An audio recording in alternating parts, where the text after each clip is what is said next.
Aceh. Syederalun Wali Kota Banda Aceh Aminullah Usman secara resmi menutup rangkaian kegiatan Festival Budaya dan Expo tahun 2019.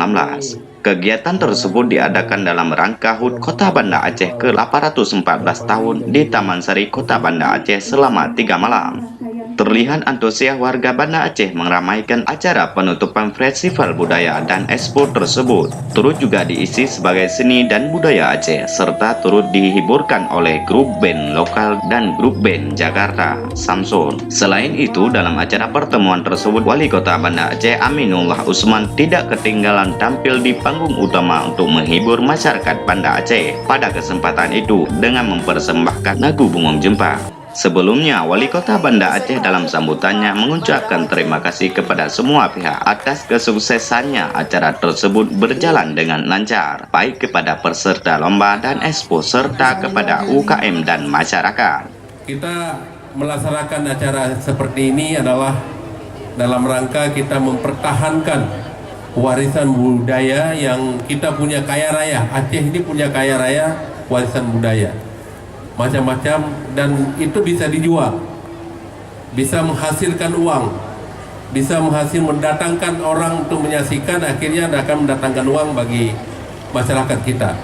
Maka warisan budaya ini yang luar biasa kita miliki di Kota Banda Aceh harus kita pertahankan, dan insya Allah nanti kalau sudah selesai pentas di belakang ini, setiap malam minggu minimal kita akan tampil kesenian-kesenian di Kota Banda Aceh ini setiap malam minggu. Jadi sehingga kalau ada tamu dari luar bisa menyaksikan, bisa datang karena sudah punya schedule, dan kita bisa berikan di hotel-hotel bahwa malam minggu kita punya acara kesenian di Kota Banda Aceh.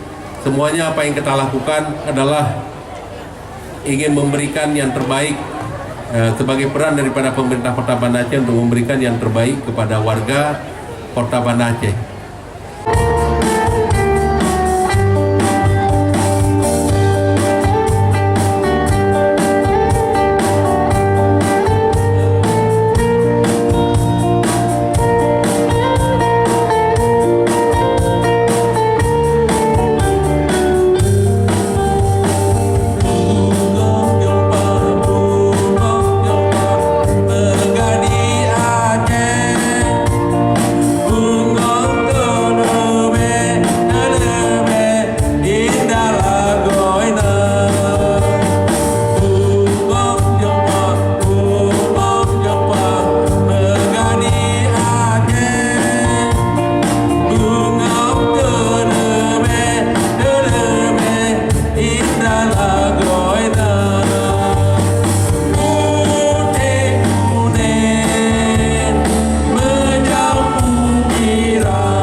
Dari Banda Aceh, IA TV melaporkan.